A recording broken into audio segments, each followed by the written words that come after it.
less than 24 hours, Georgians will be under a shelter-in-place order. McDonald, though, said he did not know the man was handcuffed and was trying to use his foot to pin him to the ground so he could be handcuffed. If your friends, neighbors, or local organizations are not complying, report them to us.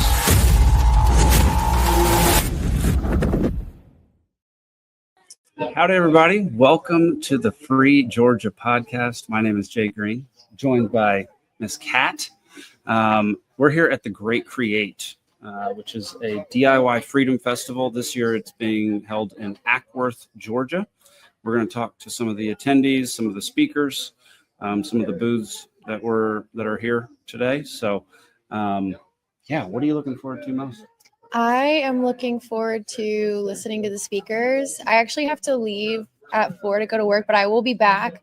But I will be missing Julie and Oscar, and I'm very upset about that. I'm trying to convince my grandma to stay so she'll watch it and tell me. Nice. Yeah. And if you didn't watch that episode of Free Georgia, you should go back and watch it because that was a fantastic episode with Julie Stevens and Oscar Sierra of Mojo Health. Our first guest, you can kind of see him in the reflection behind us, is no, you're all good. Is Edgar Mills of Osprey Shooting Solutions. So let's go talk to him. All right, Edgar, how you doing, man? What's up, buddy? How's it going? Good to see you again. You too. Are you full time in Montana now? Full time in Montana now. Yeah, that's why I'm passing the reins to her. Good, awesome. So, yeah. So you just spoke. Can you give the folks a brief description of what you talked about?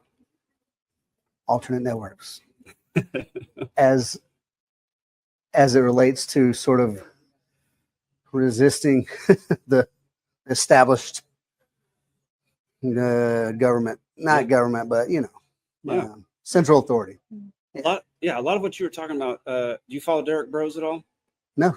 Okay, he does. He sets up, I forget what his exact terminology is, but he helps set up different networks in different communities. So he tries to get everyone in the community connected so that they can have their base. So he goes and plants seeds and communities all over. Does he go all over? He does go all over. That's awesome. Yeah. He was here, I think, last grade Create. He's a very interesting guy. He's got some wild theories, but he's a cool dude. I try to keep the theories out of the class. That was literally doctrinal stuff that I just massaged. Yeah. What? So you run Osprey Shooting Solutions and Two Team Guys, as well as doing the Junto podcast. Yeah. Where do you get the time to do all that stuff, man? Some people, man. You got to be doing something, Yeah. I need to be doing something.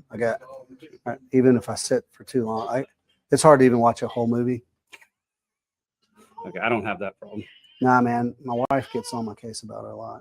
As she should. I have to be moving. Sit down and watch a movie sometime. I do. The last one I just watched, I mentioned on my last podcast, Once Upon a Time in Hollywood. Okay. Quentin Tarantino. Yep. And now look, I'm a Tarantino fan, but I didn't care for the depiction of Burt Reynolds. Yeah. You know what I mean? Uh-huh. I'm a Burt Reynolds fan. I didn't care for and that movie all that much. DiCaprio, I don't think it was as good as some of the others. I thought Inglourious Basterds was brilliant. One of the best movies he's ever made. Yeah. For sure. Yeah. And I thought this one was, I don't know, maybe just a cash grab. It had all the big stars in it. Yeah. And I just didn't think it was as good. It was about Hollywood. It seemed very, self-promoting. It did, yeah. Yeah. I liked the visual. I used to be enamored with Hollywood when I was a kid. Yeah, me too. And I liked the visual of it. Yeah. And even the setup with the main character. DiCaprio's character was a douchebag through the whole movie. Yeah. Right? They depicted him as a very just selfish piece of crap. Yes, they did. And I just don't believe Burt Reynolds was that. Yeah. But I hope he was. The visual was it was good. I mean, the old school Hollywood stuff, but it definitely had some very entertaining moments in it. Yeah, it had its moments. I like Brad Pitt's character, which was meant to be Hal Needham. And we all know Hal Needham as the Hollywood stuntman from way back. Mm-hmm. And they played his character well. Now I don't know that Hal Needham was like that or not, but Yeah. he was like laid back and not a narcissist, you know. Yeah. You're just like letting things. Stuntmen tend to be that way. Yeah. Yeah. And I used to be very enamored. So I know Nikki did stunts too, as well as Still does acting. them, She yeah. still my cousin Derek used to be a stuntman a long time ago in the Okay. 80s. Wow. And I was young and I just thought he was the coolest dude ever. Nice. Ever. Nice. So I was very enamored with that stuntman. And then Hooper came out like 1978 or something. And that was the coolest ever. Nice. Yeah. Heck yeah. So yeah, man, that's the last movie I actually sat down and watched. Yeah. And it was a forced thing. It's a long movie to Now, sit down and watch. now Just during watch. October, me and the wife we watch scary movies. Okay. You know, Okay. I'm not a scary movie fan, so I force myself to sit and watch scary movies. As in, you're not a scary movie fan because you get too scared, or you just don't. No, I care just for don't. I don't care for it? Okay. the whole thing. I usually don't like the endings. They don't fulfill. They're always wacky, right? Yeah. They don't go the way you think they should or Mhm. something. But we did the trilogy of Rob Zombie, Oh. 10,000 or House of 1,000 Corpses, Yeah. Devil's Rejects, Okay. and then there was a third called Three from Hell. I've never heard of that one. Yeah, it wasn't even a horror movie; it was just an action-packed Gotcha. crime movie. It was same characters, but it wasn't that good either. So what I'm finding is the brilliant directors, Yeah. once they get down the road a little bit, I feel like that was just a money grab, That, which is whatever, man. You gotta make a that's living, but exactly what happens, I think. yeah, But, the movie wasn't that good. So I'm going to put Kat on the spot for a second. Oh, Have you ever taken any gun courses no. at all? No, I've never shot a gun. Come Well, on now. This is the man right here to talk to about that. Come on out. Can you tell her about Osprey? Osprey Shooting Solutions. Yeah, well, I do. These days, private sessions are booming. Okay. But I train all skill levels. You know, we do a lot of competition stuff, and we do competition. I got one tomorrow, in fact, a 2-gun competition. I train cops and stuff still a little, and military guys too. But the private sessions are the bread and butter right now, man. And there's one of the ladies in there came out. She's not a never ever, but pretty close. Mm-hmm. And now she's smoking it, man. Wow. I find that I've got a lot of female clients. Well, probably 30% of my clientele is female, which I think is a lot comparatively speaking. So, yeah, that's that, and that's my bread and butter. Yeah. Mm-hmm. Then 2 team guys. We got a land nav class. We got one coming in November or Mhm. mid-November, and then a 3-day land nav in December, which is going to be brutal. And what is that? Land navigation, Mm. map and compass through the austere Talladega National Forest overnight with no GPS. Yeah, it's a very pioneer military skill, Mhm. but Boy Scout skill, and there's a sport. Orienteering is a sport, and it's land navigation. Have you seen anything in there? What, like murders? Not murders, maybe like more like supernatural. No, well, in the middle of the night, you see a lot of weird shit. But I think it's all supernatural up here. Oh. Yeah, when you're delirious and hungry and whatnot, Mm. Yeah. trees start moving. And If this show was a little bigger and had some money to throw away, I would pay for Kat to go on that. to go do the land nav course, the Yeah. overnighter. I've never Blair not Witch slept style? in a house or not slept in a house. You've never Really? gone camping before? No. Oh my god! Wow. This is wild. Learn a lot about my Well, co-host. There's here. so much we can do for you to expand your experience base. I didn't know you'd never shot a gun before. No, I'm pretty sheltered. Do you approve of guns? Are you Oh yeah, I think everyone should have a live and gun, let yeah. live? There you go. Do you have one? But I think everyone should. My grandma, she actually brought her gun. She was like, "Should I bring my gun?" And I was like, "I mean, everyone else will have one." You'll be a Yeah, big gun a friend of mine texted me, was like, "Hey, is this place concealed carry friendly?" I was like, "I wouldn't be speaking at it Mhm. if it wasn't." It's also Georgia.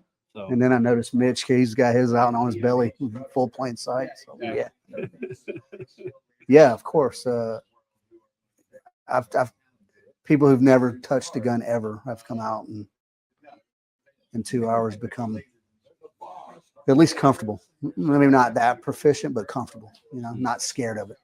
because most NRA, they train fear of the gun. That's what they do. It's a killing machine. You have to, whatever. Yes, you have to respect the gun, but it's just a tool. It doesn't do anything that someone doesn't tell it to do. Right. Well, if you could leave the folks with one bit of advice for their alternate network, anything that you would like to leave to them. I don't know, not so much politically. Just have good manners. And treat people with respect. Everybody. Just treat everybody with the same respect. It's pretty simple. It's very simple. It's very simple. If you can sit down and have a beer with somebody you disagree with, then society will succeed. I like that. Well, I appreciate you sitting down with us. Thanks for having me on, man. I appreciate it. Yeah. And I recognize you now from the podcast. One of the first ones that you took over from or sat in on. Yeah, I was trying to figure out if you're like an actress or something. You come walking out like, yeah, that's good. She's been part of some good ones. Yeah, I got to catch up.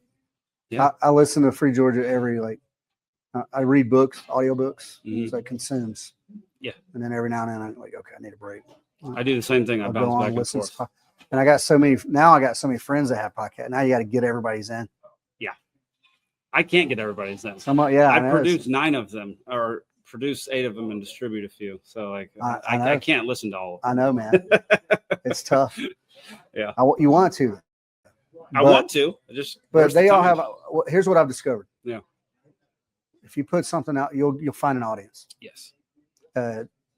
Same with music, right? There's 8 million artists out there making music that you don't hear on the radio. But somebody's like, "Oh man, that's my guy." Yep. So if you put it out there, you'll find an audience, and I like it. It's been a good experience. The Junto podcast is a year old. Oh, wow. As of 30 October. Oh, that's cool. So, I don't know. Maybe. Nice. Okay. Hey, man, whatever. That's great. It's not a phenomenon, but 7,000 humans that hear what I have to say. So, it's all right. I appreciate you coming on. Yeah, thank you. I appreciate you guys. We'll talk to you later. And it's good to meet you. Yeah. All right. All right, that was Mr. Edgar Mills, Osprey Shooting Solutions, 2 Team Games, and the Junto podcast. And now we're going to sit down and talk to the chair of LP Georgia, Jared Bell.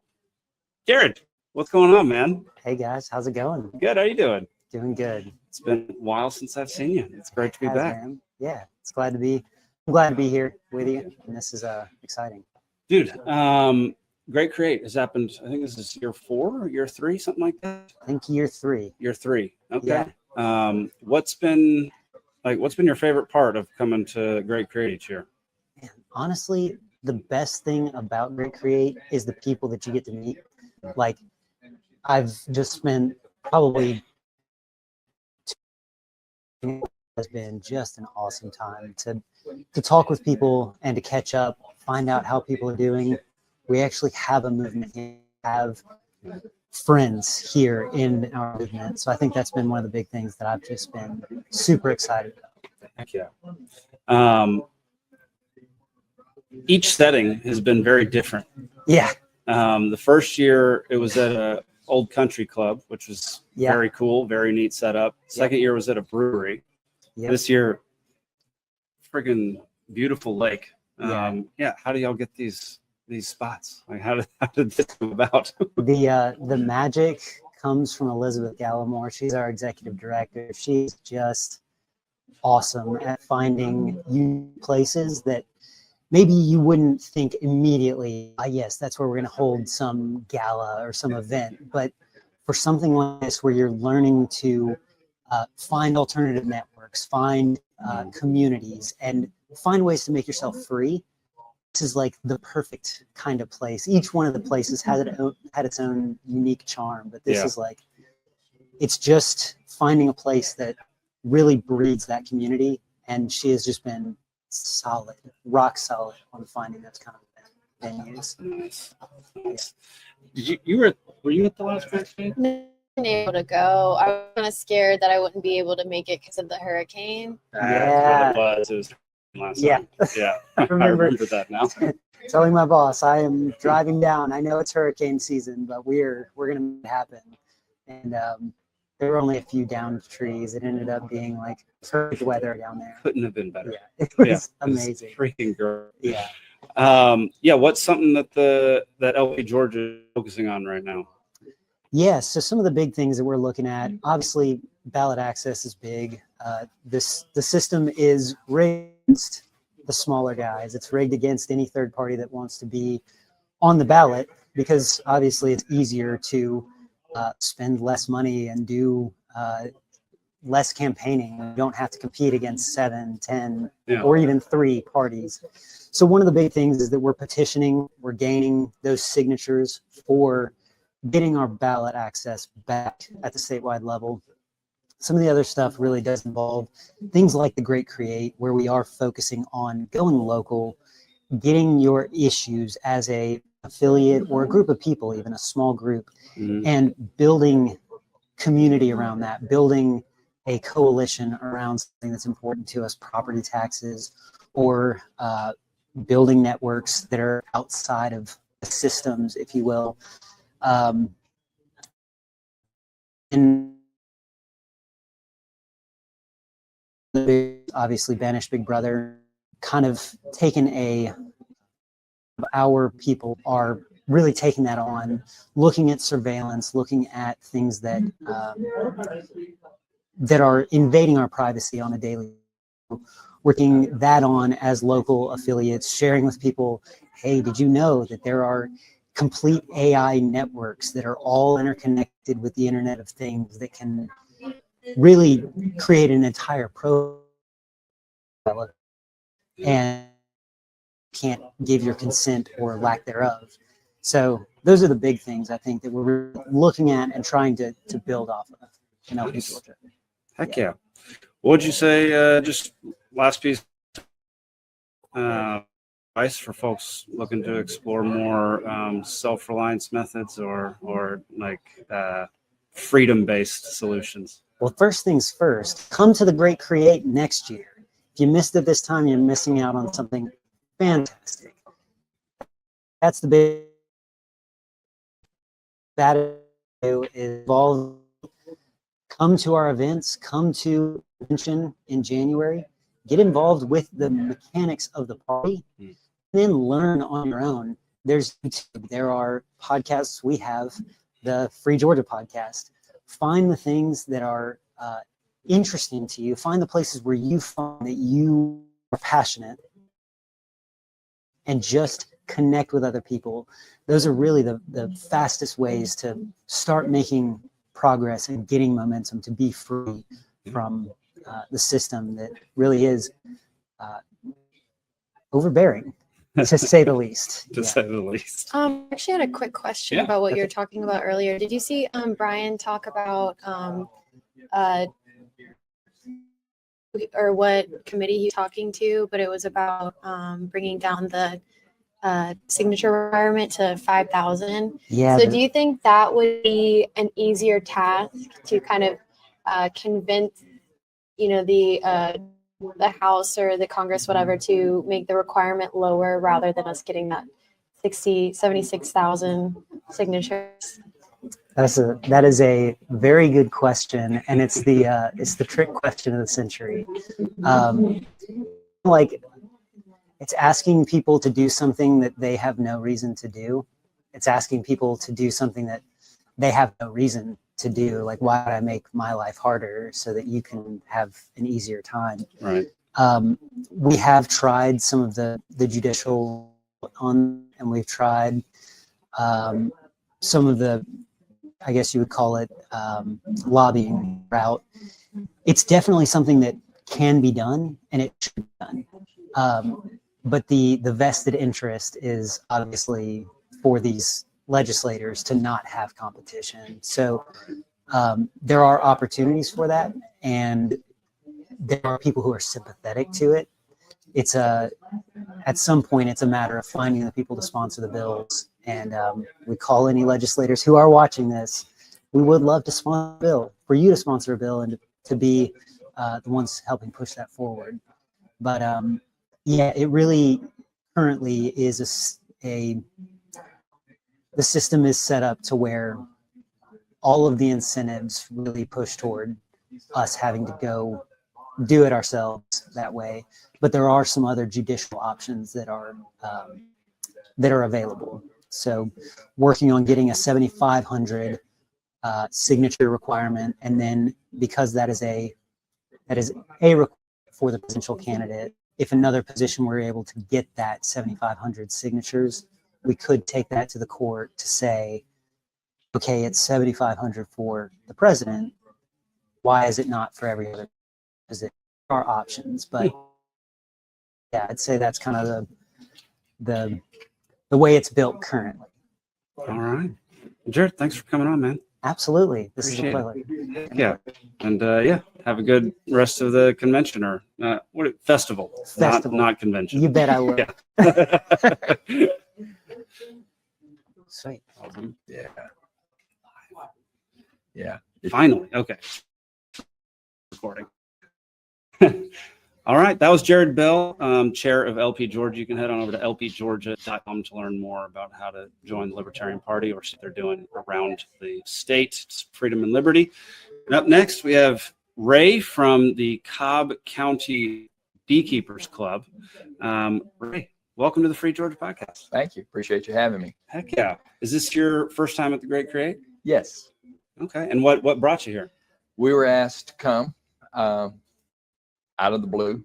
Okay. Don't know how they got us, but we're a new club. So maybe, we reach out trying to get everybody to see it as much as we can. We must have crossed somebody's. And let's get started. We have several beekeepers in Cobb, a lot of beekeepers in Cobb County, and there was no club. Okay. There's the Fulton County Club, there's Paulding County Club, no how to have a club for members of other clubs, and a lot of us were new beekeepers.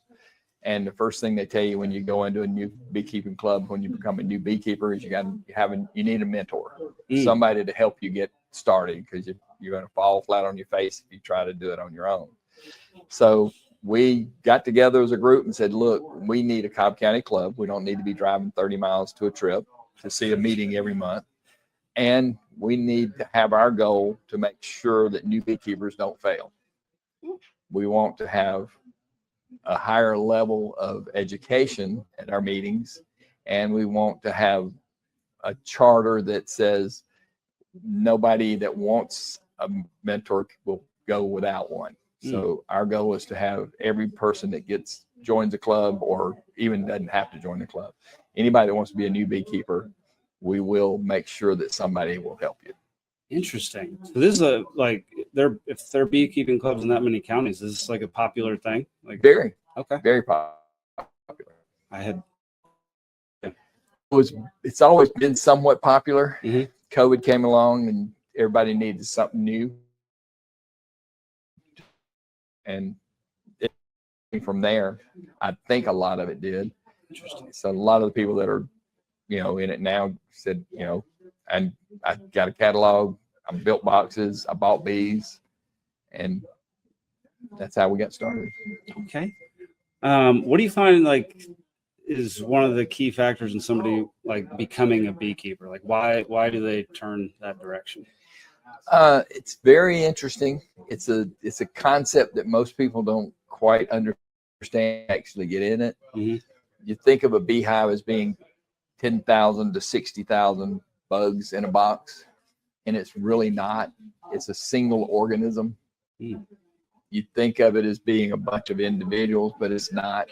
It functions as a one organism, just like a human body. Huh. It's, you've got a queen who is a reproductive part. You've got the workers, which are the brains. Mm-hmm. And it functions as an individual organism made up of a bunch of small organisms, just like a human being is made up of kidneys, brains, lungs. Interesting. You have any questions after that one? So what's the purpose of like forming a club? To help people. Mhm. It's foreign to 99% of the people in the world. You know, So you first of all, they bite you, they sting you, and the first thing you when I take a new person to a beehive, there's two types of people. When you take the lid off and there's 10,000 bees looking at you, there's the lean inners and the lean outers. The ones that lean in like, wow, what's going on here? And then the other was like, wow, what am I doing here? So yeah, you got those two people. The lean inners, they're in it forever. They're going to be there when, terrible days and bad. The lean outers are like, maybe I need to go find another sport. yeah, I'll consume the honey, but I don't. I like your honey, but you can keep your bees. Interesting. Do you where? Okay. If you get stung, you don't in your face. Most of the time I wear a jacket. I try not to wear gloves because my hands don't work well with gloves on. And the number of stings you get on your hand are not really bad. And you just deal with it. Yeah. You think about a rose, if you're a gardener and you prune roses, you're going to get stuck by the thorns. Yeah. It's 90% of thorns don't stick.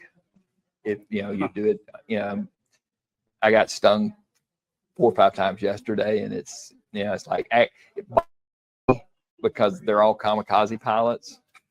If you get the thing that it frustrates me that I couldn't get in there and get out without letting them think that I'm going to do some harm. Right. And they felt like they needed to give up their life to save the colony when really they shouldn't have. It's wild. Yeah, I don't know that I've ever talked to a beekeeper before. So this is I like that single organism thing. That kind of makes sense when you look at them in a broader sense. And the things they do that we would never think of. If things are not going well and there's too many bees in the area, the bees will decide we're not going to stay here, and they'll stop the queen from laying eggs. And they'll take all of the eggs that are going to not be ready in a certain number of days, and they'll either throw them out of the hive or eat them. And on that day that they decide to leave, everybody fills their stomach up with honey, and everybody leaves. Holy crap! I mean, they take everything. There's not a larvae. There's not an egg. There's not a drop of honey. They completely leave the house. Wow. And then in the spring, when they get crowded, the bees decide there's too many bees in the hive. We're going to have to make another hive somewhere. So they start building cells that are bigger than the other cells. And the queen measures the cell and says, oh, this is a big cell. I got to put a queen egg in here. And they'll feed it differently and make sure that it's a queen. When they cap it up, the queen and a third to a half of her bees fly away and make another hive somewhere else, leaving this hive with a baby queen waiting to hatch. This is fascinating. I used to be obsessed with ants, and they have a lot of Very similar. Yeah, very similar similarities. Very similar. What was the question you asked right before? Oh, I asked, do they war? Particularly not war. They defend their fortress. There's when a bee is hatched out, he starts out in a caste system and he moves up the caste until he dies. So the first thing he does is she is clean up her cell that she was born in. And then when she gets through, that's what she does for so many days. And then her job is to take care of the bees that haven't been sealed up, the larvae from the time they're an egg till they get to the point where they get sealed up from a pupa, have to be fed. So she'll become a nurse bee and she'll take care of those bees until they get ready to be sealed up. And then at that point, she'll probably move on to being a guard bee. And her job will be to keep other bees from coming into the hive. And then her last job will be forager, where she flies out every day and brings back nectar to make honey. And then most likely she'll die while she's foraging. But a summer bee only lasts about 8 weeks, 6 to 8 weeks from the time they're hatched out till the time they die. A winter bee will last 6 months. The bees that are in the hive now have to live until March or April of next year. Wow. I feel like we could sit out here and talk to you all day, but I actually want to see the talk that's about to happen. So we're going to wrap up. Sure enough. Can you tell folks how to find you? Like if there's somebody who's interested in Cobb County, can you tell folks how to find you? Facebook, we have Cobb County Beekeepers Association, Cobb County Beekeepers on Facebook. We have a website, Cobb County Beekeepers. So you should be able.com. That's easy. And we meet at the Elevation Steakhouse. Oh, nice. At McCollum Airport. Okay. The third Tuesday of every month. Sweet. Awesome. Well, Ray, I appreciate you coming on. Sure enough. Thanks for having me a chance. Absolutely. Appreciate it. Jones. Well, that was Ray with the Cobb County Beekeepers Club. Awesome.